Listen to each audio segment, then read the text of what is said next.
सतगुरुदेव भगवान की।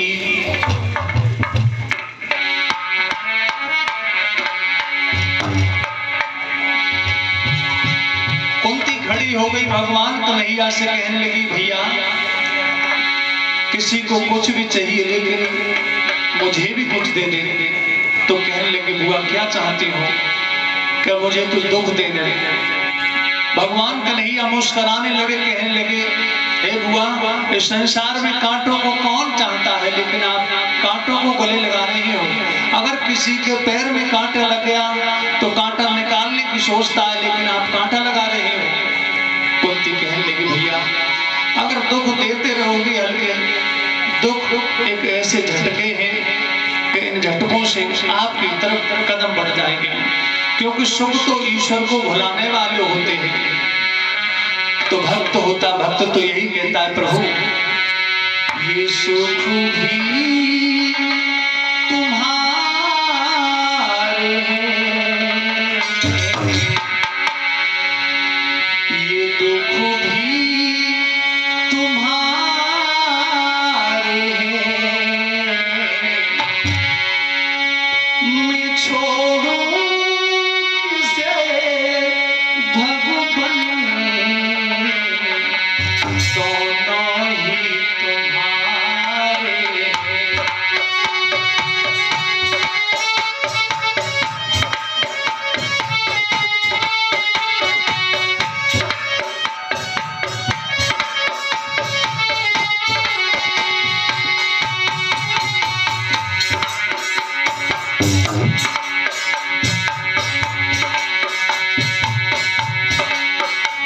दुख सुख जीवन की गाड़ी को चलाते हैं,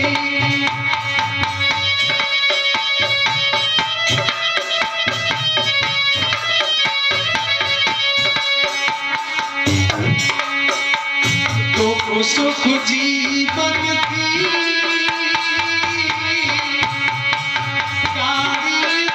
चलाते हैं, दुख सुख ही मानव को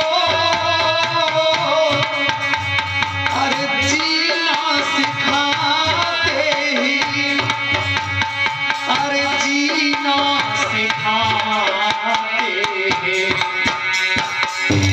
हे भैया दुख सुख ही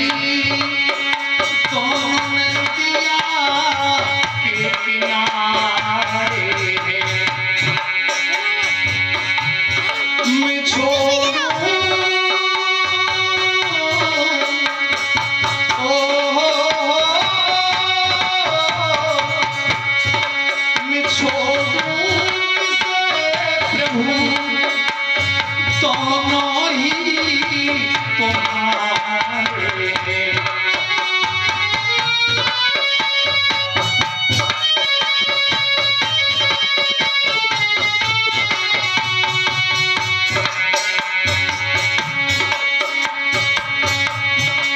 कि हे कृष्णा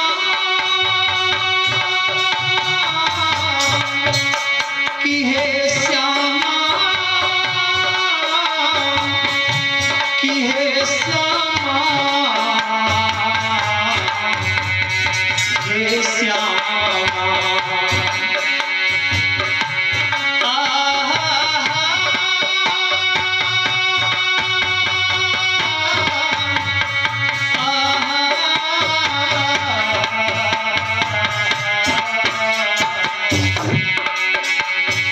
दुख सुख जीवन की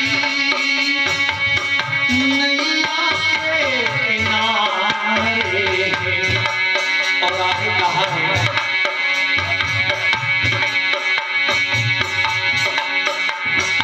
कि हे प्रभु इतनी हमें सद्बुद्धि देना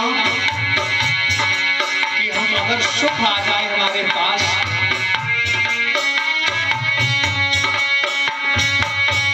सुख में शुक्र करें और दुख में फरियाद करें।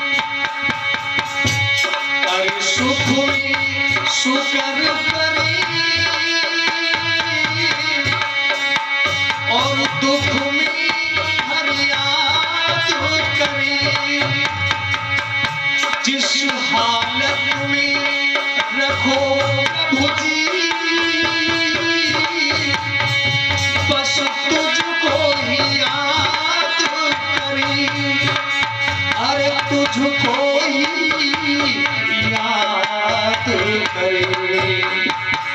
ये गोविंद मैंने भी तेरे आगे ये हाथ पसारे।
भैया तो आपको शास्त्र में बहुत गीत भी मिलेंगे जो भी चाहेंगे, लेकिन मेरा उद्देश्य बस ये था कि मैं आपको वास्तविक भागवत का मैं अब 10 मिनट आपको गद्यांश में बोलूंगा। क्षमा करना, गीत भी आप जैसे चाहेंगे वैसे गीत सुन सकते हैं, लेकिन अश्लील अभद्र नौटंकी वाले नहीं मिलेंगे भैया, क्षमा करना। ठीक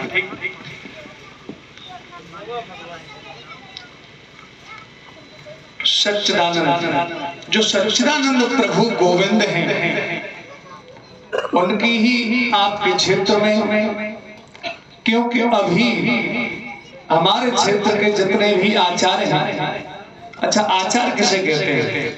आचार उसे कहते हैं प्रत्येक शब्द को समझते चले। आचार उसे कहते हैं जिसका आचरण शुद्ध हो, जिसका आचरण शुद्ध हो, चरित्रवान हो, जिसकी नजर सच्ची हो, जिसका दिल सच्चा हो, जिसकी वाणी पवित्र हो, उसे हम आचार कहते हैं।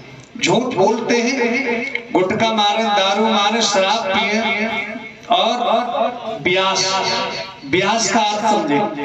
ब्यास बैठ करके यहाँ पर उसकी आशाएं गलत है, केवल पैसे की लूट हो, अपनी सुंदरता दिखाना, अपना केवल रुतबा दिखाना, ये ब्यास नहीं। ब्यास बेआस, जिसे कोई आशा ही न उसे ब्यास कहते हैं।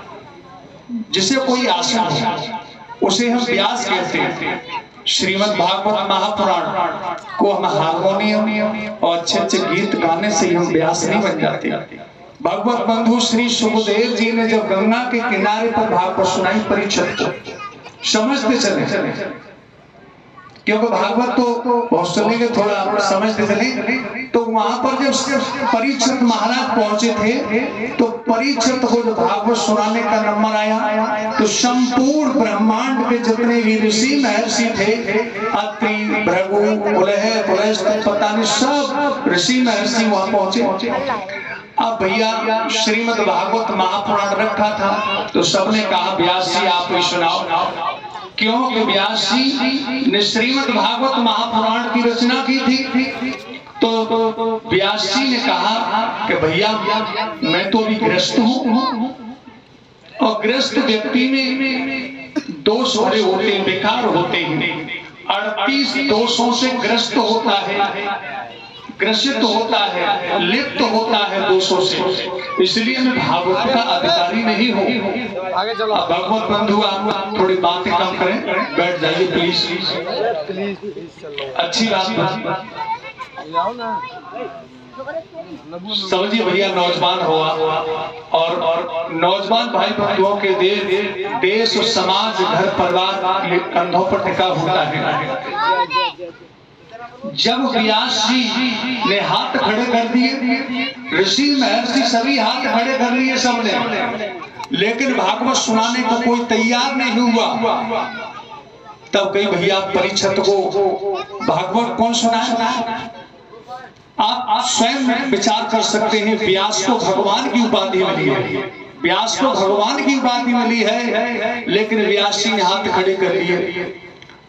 उस समय स्वर्ग से सुखदेव को बुलाया गया, सुखदेव जी ने आकर के भागवत सुनाई। अब यहाँ पर स्वयं आप निर्णय करिए, इन भागवतों को 7 दिन जो भगवान के चरित्र हैं उनको हम समाज से जोड़े तो हमारा समाज का कल्याण है और भागवत का भी कल्याण है। लेकिन भागवत न सुना करके हम केवल 4-5 ये भगवान की लीलाएं समझ लीजिए या कुछ भी समझ लीजिए, 4-5 कैसेटों में सुन ली, कहीं सुनी, पैसा आरोरा चल दी। अरे समाज का तो कल्याण हो। जिस व्यास पीठ पर भगवान ने आपको भेजा है उसको सच्चे तन से उसे करना चाहिए। अरे आप तो ये भी कहेंगे ढोला करो